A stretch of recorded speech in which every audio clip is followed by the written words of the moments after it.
407 years ago, our fathers brought forth on this continent a new nation, conceived in liberty and dedicated to the proposition that all men are created equal. Now we are engaged in a great civil war, testing whether that nation or any nation so conceived and so dedicated can long endure. We are met on the great battlefields of that war.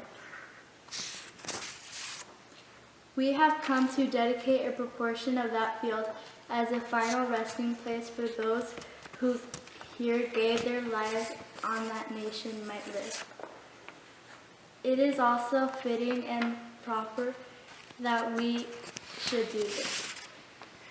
But in larger sense, we cannot dedicate, we cannot consecrate, we cannot hallow this ground.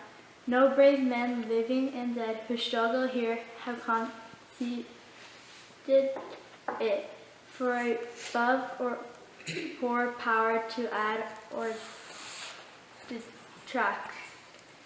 The world will little note for long remember what we say here, but it can never forget what they did here.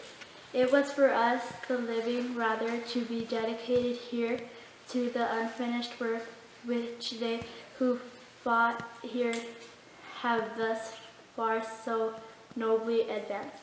It is rather for us to be dedicated to the great